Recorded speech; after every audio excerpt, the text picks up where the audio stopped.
Welcome to Rajan square point. Civil engineering video की इस series में हम देखने वाले हैं मॉस के कुछ क्वेश्चन जो कि सिंपल स्ट्रेस और स्ट्रेन से रिलेटेड है। चलिए देखते हैं पहला question. If a body is stress within a elastic limit the lateral strain bears a constant ratio with the linear strain, this constant is known as. देखिए Poisson's ratio जो है वो किसके बराबर होता है?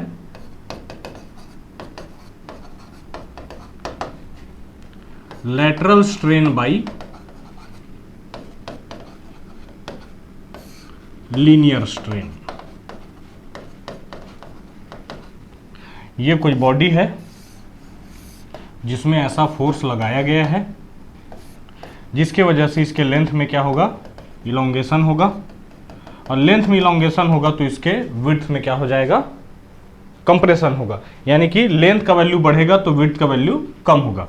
तो जो परपेंडिकुलर डायरेक्शन है, ये डायरेक्शन है, ये हमारे लिए लैटरल डायरेक्शन होगा, और जो एक्सिस के अलोंग लगा है ये हमारे लिए लीनियर डायरेक्शन होगा। तो इनके रेशियो को बोला जाता है पॉइजन्स रेशियो। तो इसका ऑप्शन ए सही हो जाएगा। नेक्स्ट देखते हैं। A tensile test is performed on a round bar after fracture. It has been found that the diameter remains approximately same at the fracture. Material कौन सा होगा? देखिए अगर कोई मटेरियल है, इन पर टेंसाइल टेस्ट किया गया है, मतलब ऐसे फोर्स लगाया गया है, बोला है कि जिस समय ये फ्रैक्चर हुआ उस समय जो इसका डायामीटर है वो लगभग सेम है। मतलब जहां से इसको चालू किया गया है उसके बाद कुछ देर बाद इसका इलोंगेशन हुआ होगा थोड़ा बहुत, और उसके बाद ये टूट गया होगा। तो डायामीटर सेम है का मतलब है कि इस मटेरियल ने इलोंगेशन सबसे कम दिया होगा, इसलिए टूटने के समय, फ्रैक्चर के समय इसका डायामीटर लगभग इनिशियल डायामीटर के बराबर था। तो देखते हैं माइल्ड स्टील कैसा मटेरियल है? डक्टाइल मटेरियल है जो टूटने से पहले काफी मात्रा में इलोंगेशन देगा। कॉपर भी डक्टाइल मटेरियल है, एल्यूमिनियम भी डक्टाइल मटेरियल है, लेकिन एक जो है कास्ट आयरन, इसकी डक्टिलिटी बाकी तीनों के मुकाबले कम होती है। तो ये टूटने से पहले बहुत कम मात्रा में इलोंगेशन देगा, इसलिए इसका डायमीटर जो है लगभग सेम रहेगा। तो इसका आंसर हो जाएगा cast iron. Next question. The slope of stress strain curve in the elastic deformation region. देखिए अगर मैं इलास्टिक डिफॉर्मेशन तक इसका ग्राफ बनाऊं, ये स्ट्रेस का यानी कि सिग्मा और ये स्ट्रेन का, तो स्ट्रेस स्ट्रेन जहां तक इलास्टिसिटी है, जहां तक इलास्टिक लिमिट है, उसका लगभग स्ट्रेट लाइन होता है। तो इसका स्लोप निकाला जाए तो स्लोप किसके बराबर होता है? y by x. y में क्या है?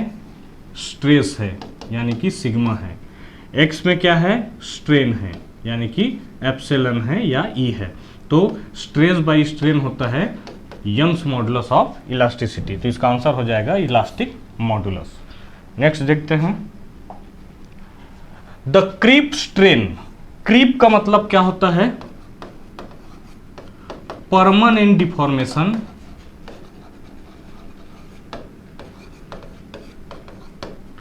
Due to sustained load. ये सस्टेन्ड लोड का मतलब है कि ऐसा लोड जो लगातार लंबे समय तक के लिए चेंज ना हो, लगा हुआ है किसी भी स्ट्रक्चर पर, उसको बोला जाएगा सस्टेन्ड लोड। तो एक तरीके से ये डेड लोड जैसे काम करेगा। लाइव लोड वो लोड होता है जो समय के साथ चेंज होते रहता है, लेकिन डेड लोड चेंज नहीं होता है। पहला लिखा है cause due to the dead load only, बिल्कुल सही है। दूसरा लिखा है cause due to live load only, गलत है, लाइव लोड के कारण नहीं होता है। Cause due to both dead and live load, तो इसमें डेड वाला तो सही है लेकिन लाइव वाला गलत है, इसलिए ऑप्शन गलत हो जाएगा।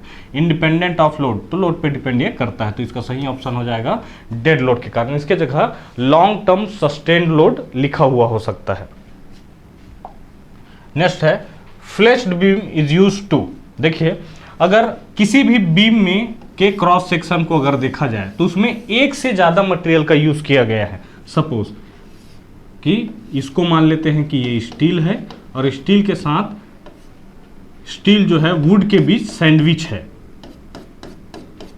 ये सपोज ये दोनों है वुड है, तो हमने क्या किया, दो मटेरियल से एक ही क्रॉस सेक्शन बना दिया। ये तब किया जाता है जब कोई मटेरियल केवल कंप्रेशन में अगर उसका स्ट्रेंथ ज़्यादा है या केवल टेंशन में स्ट्रेंथ ज़्यादा है, तो हम चाहते हैं कि कंप्रेशन और टेंशन दोनों में स्ट्रेंथ इसका अच्छा रहे, तब इसको क्या बीम बनाया जाता है, फ्लेश्ड बीम बनाया जाता है। तो इसका सही आंसर हो जाएगा equalize the strength in tension and compression.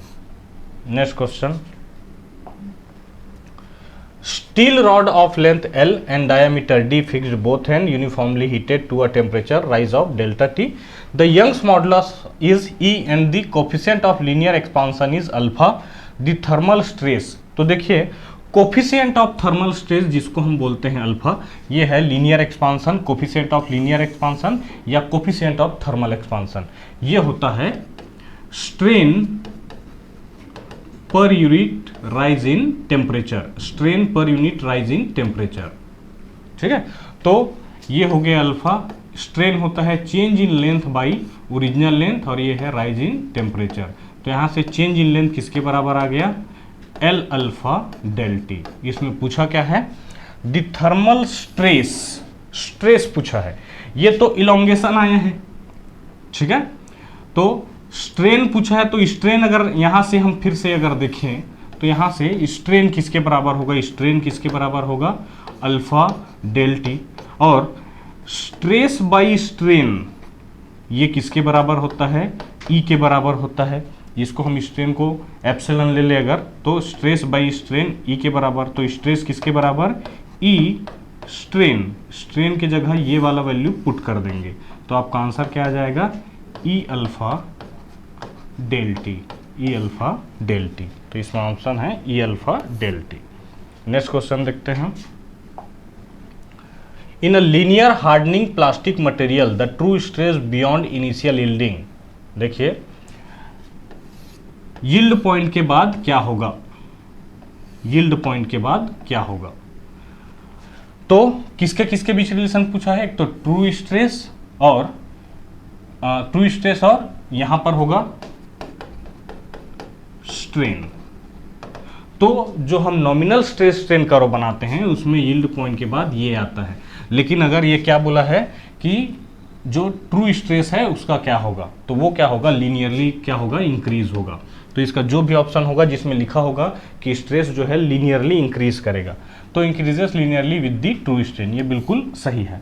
अब ट्रू स्ट्रेस या फिर नॉमिनल स्ट्रेस, हम जो कर्व पढ़ते हैं नॉमिनल स्ट्रेस है। ट्रू स्ट्रेस में क्या होता है कि हर समय डायमीटर जैसे ही उसका इलोंगेशन होगा डायमीटर उसका चेंज होते जाएगा। तो ट्रू स्ट्रेस में क्या करते हैं, जो डायमीटर चेंज हो चुका है उसको लिया जाता है, पर ऐसा प्रैक्टिकली पॉसिबल नहीं हो पाता। तो हम जितना भी स्ट्रेस इसमें कैलकुलेट करते हैं जिसमें हम नॉमिनल पढ़ते हैं, इसमें जो हम एरिया लेते हैं वो इनिशियल एरिया ही लेते हैं। ठीक है, नेक्स्ट देखते हैं, the property of a material by virtue of which it can be beaten और रोल्ड इनटू प्लेट, है ना। मटेरियल का ऐसा प्रॉपर्टी जिसके वजह से उसको कंप्रेशन इंपैक्ट दे देकर पीट कर उनको पतले चादरों में या थिन शीट में कन्वर्ट किया जा सकता है, उसको बोलते हैं मेलिएबिलिटी। डक्टिलिटी क्या होता है, वायर में रोल करना, रोल्ड इनटू थिन वायर, तो इस प्रॉपर्टी को बोलेंगे डक्टिलिटी। प्लास्टिसिटी मतलब परमानेंट डिफॉर्मेशन, और इलास्टिसिटी तो अपना शेप रीगेन करने का जो प्रॉपर्टी है उसको बोला जाता है इलास्टिसिटी। नेक्स्ट क्वेश्चन देखते हैं,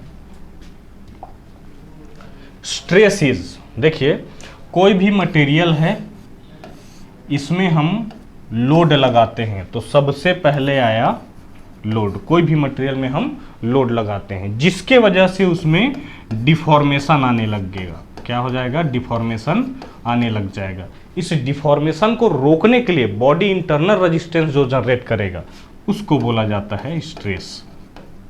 तो ये सीक्वेंस रहेगा, सबसे पहले लोड आता है, लोड की वजह से डिफॉर्मेशन आया, इसी डिफॉर्मेशन को रोकने के लिए बॉडी ने इंटरनल स्ट्रेस जनरेट किया, तो इसका जो है इंटरनल रेजिस्टिव फोर्स ही क्या होगा, आंसर होगा। नेक्स्ट क्वेश्चन,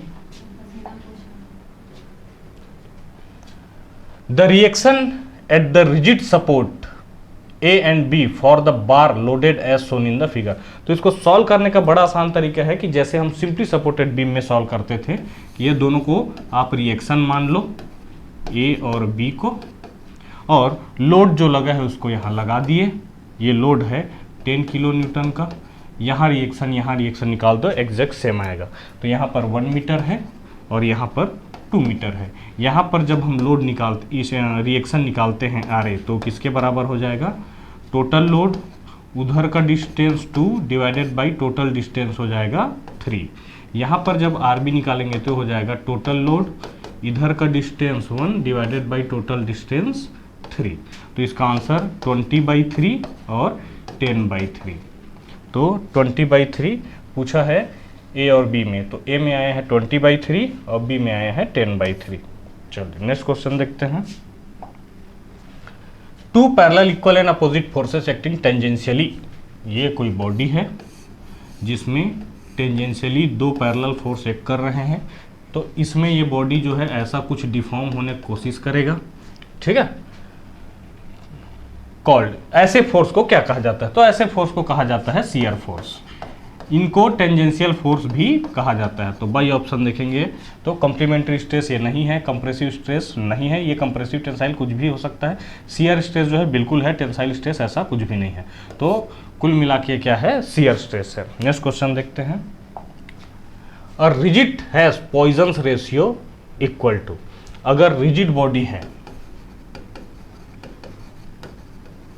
तो उसका पॉइजन्स रेशियो हो जाएगा 0। इसका मतलब ये कोई भी डिफॉर्मेशन देने वाला नहीं है। Thank you, hope you enjoyed this lecture.